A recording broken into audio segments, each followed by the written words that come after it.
So I worked with the Climate Change Commission for 3 years, and I was the chief of staff of Commissioner Desiree Llano. It was such a busy, hectic job.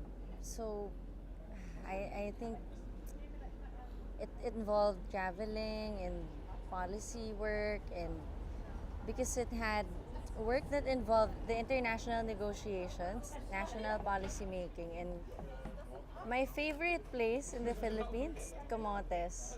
We work so closely with their government. If you're familiar with Camotes, they're the one where everyone survived, the one in Haiyan where they evacuated their whole islands. Yeah, I'm in love with that island. Yeah, and I applied for my master's abroad.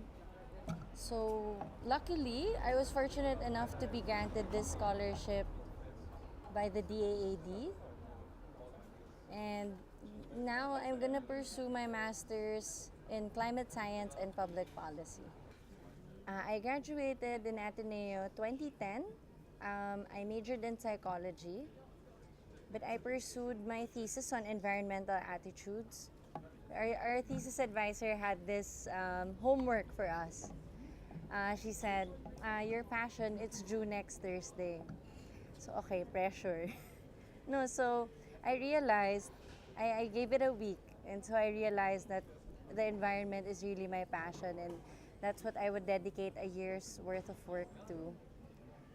And so from there, it was history from there.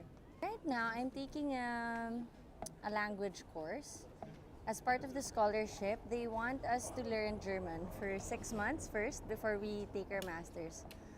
Even though if our master's is in English, I mean, everyone also kept telling me before coming here to Berlin that, Berlin is such a multicultural city. You won't really need it.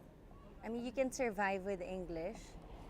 I agree. I think it's doable, but I've learned that learning German is the best way to really immerse yourself in a culture and get to know the language that they love, and it just mas ano lang sila, mas mabait sila sa'yo kapag when you speak German.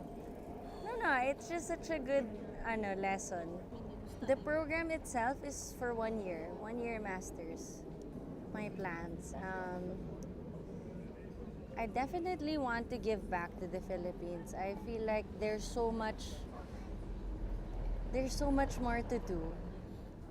And especially that climate change is not only a hot topic, but it's so relevant for us. The Philippines we're always at the top 3 most vulnerable countries in the world. Top 3. And the top 2 are usually small island developing states. And we're like 7,000 islands. So there's really so much work to do on food security, water sufficiency, energy security, and human security most of all. I mean, we have all these extreme weather events that batter us storm after storm after storm, and so my plans are I would love to work whether through climate negotiations again, or through national policy, or through helping communities, the grassroots communities with their climate resilience plans. Given the opportunity, yes. Or with the government, for the government, but definitely, yeah, for the Philippines. When we pursue environmental policies, it we shouldn't think that it sacrifices business interests, because prioritizing the environment is one of the best ways for societal and economic transformation for our country. What I would wish for the government in general of the Philippines is to take long-term development planning seriously, and not just have every administration every 6 years and just shift from those plans to the next administrational plans. I just wish for the Philippines, for the long-term development planning to be more taken seriously.